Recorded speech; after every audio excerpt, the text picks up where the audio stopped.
Praise the Lord. आज 18 तारीख सोमवार, मार्च का महीना। हम लोग लैंड स्पेशल डेली 34वां दिन में है। विषय पूर्वजों की सही मानसिकता। आज अपन सीखेगा सयर्श।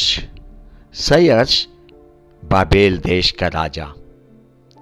आपको मालूम है राजा दायरस उसका पिता है सयर्श राजा।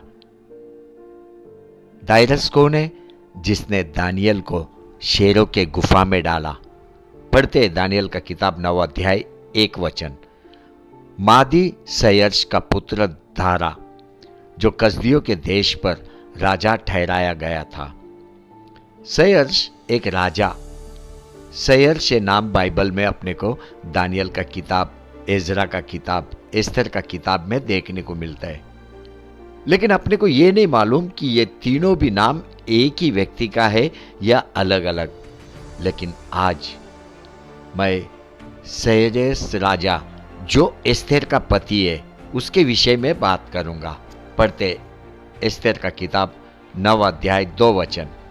यहूदी लोग राजा सयर्श के सब प्रांतों में अपने अपने नगर में इकट्ठे हुए कि जो उनकी हानि करने का यत्न करे उन पर हाथ चलाए, और कोई उनका सामना न कर सका, क्योंकि उनका भय देश देश के सब लोगों के मन में समा गया था।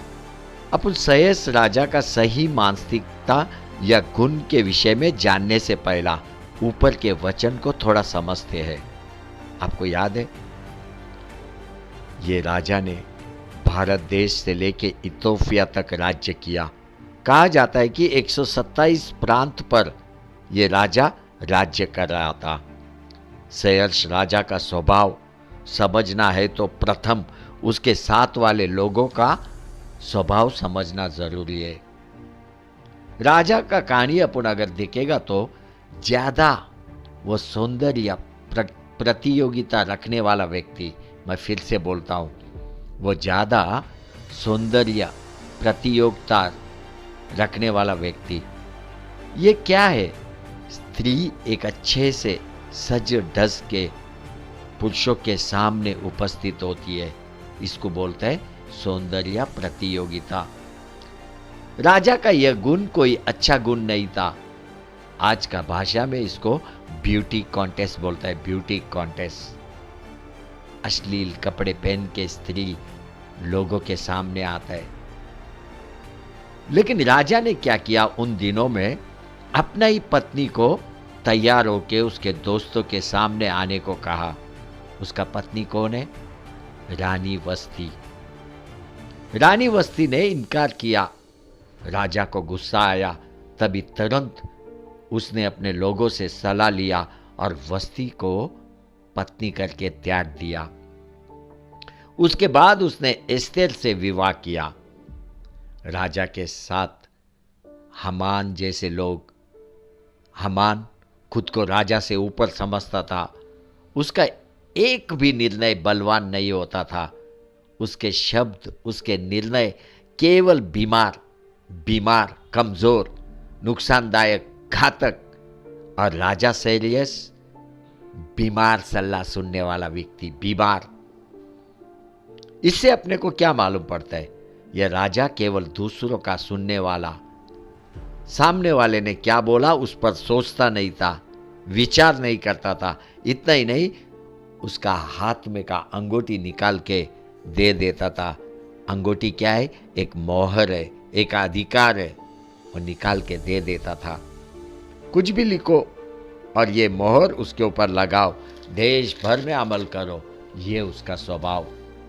आज भी ऐसे कई भाई है जो दूसरों की बातों को केवल सुनते हैं, उस पर सोचते नहीं, समझते नहीं, विचार नहीं करते, दूसरे की बातों के साथ सहभागी होते हैं। आंख बंद करके दूसरों का निर्णय में सहभागी मत हो। इसी कारण से आज कई लोग अपने ही दोस्तों के द्वारा धोखा खा रहे हैं। कई भाई है जिन्होंने दूसरे के पास पैसा रखा हुआ है विदेश जाने के लिए, नौकरी पाने के लिए। क्या हो रहा है? केवल धोखा, पैसे के विषय में धोखा, व्यवसाय के विषय में धोखा, नौकरी के विषय में धोखा। ऐसा कई रीति से आज कई भाई धोखा खा रहे हैं। राजा सहर्ष तो सौंदर्य प्रतियोगिता का शौकीन था, केवल स्त्रियों का सौंदर्य देखना उसको पसंद था। ऐसे व्यक्ति का दिमाग बंद हो जाता है, उसका सोचने का शक्ति खत्म हो जाता है। पर तेरा सोचने का शक्ति को क्या हुआ? क्यों दूसरों की बातों को बिना सोचे समझे सहभागी होता है, दूसरों के शब्द पे विश्वास करता है?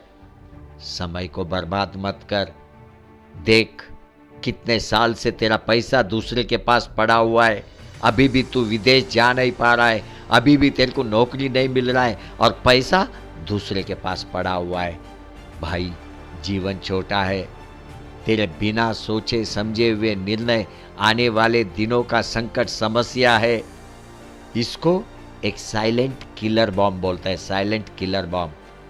राजा ने सोचा नहीं, हामान ने राजा को जो बोला राजा ने वही किया। पढ़ते एस्तेर का किताब 3 अध्याय 8 और 9 वचन।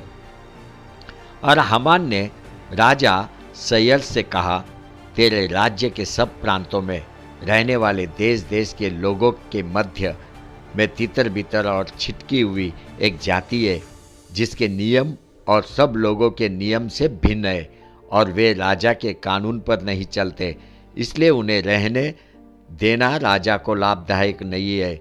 यदि राजा को स्वीकार हो तो उन्हें नष्ट करने की आज्ञा लिखी जाए, और मैं राजा के भंडार के हाथों में राज भंडार में पहुंचाने के लिए 10,000 कीकर चांदी दूंगा। हामान ने राजा से ये सारी बातें क्यों किया आपको मालूम है? केवल मोर्दकिया जो यहूदी था उसने हामान को दंडवत नहीं किया। इसी कारण से हामान को क्रोध नफरत हुआ और सारे यहूदी को मार डालने का सलाह राजा को दिया। मैं आपको पहले ही बताया कि हामान का सलाह बीमार, नष्ट करने वाला, घातक है। राजा केवल सुना, उस पर गौर नहीं किया, उस पर विचार नहीं किया, उसके राज्य के दूसरे राज्य मंत्री को बुला के उनसे सलाह नहीं लिया। क्या किया? अपने हाथ में का निकाल के हामान को दे दिया कि पत्र लिख, उस पर मोहर लगा और भेज दे। पढ़ते एस्तेर का किताब 3 अध्याय 10 वचन। तब राजा ने अपनी अंगूठी अपने हाथ से उतारकर अगागी हमदात के पुत्र हामान को, जो यहूदियों का बैरी था, दे दिया। आप मुझे बताओ, क्या राजा सोचा, समझा, विचार विमर्श किया? नहीं, अंगूठी हाथ से उतारकर हामान को दिया। हामान 127 पत्र लिखा, 127 पत्र लिख के उसका ऊपर राजा का अंगूठी से मोहर लगा दिया और 127 प्रांत में भेज दिया कि यहूदियों को मार डालो। पर सहर्ष राजा को एस्तेर मिली, एस्तेर के कारण फिर वह होश में आया, सौंदर्य देखने का स्वभाव चला गया, सोचने लगा, समझने लगा, विचार करने लगा। दूसरे शब्द में होश में आया, होश में। अब की बार सोच समझकर अपनी अंगूठी मोर्देकै को दिया कि नया फरमान निकाले और हामान को फांसी का सजा दिया। भाई होश में आ, ये परमेश्वर का वचन तेरे लिए है। जांच कि तेरे साथ वाले लोग कौन है, किसके पास तेरा पैसा पड़ा हुआ है, कौन तुझे फंसा रहा है, सालों से तेरा उपयोग कर रहा है। क्या ये लोग हामान के स्वभाव के लोग हैं? जांच, उनसे अलग हो, पवित्र ग्रंथ से जुड़ जा, तू होश में आएगा, होश में। सहर्ष राजा होश में आया, यही उसका अच्छा गुण है। सही मानसिकता में वो लौटा, सही मानसिकता में तू भी लौट। परमेश्वर का वचन तुझे होश में लाए। हालेलुया, हालेलुया, आमेन, आमेन, आमेन।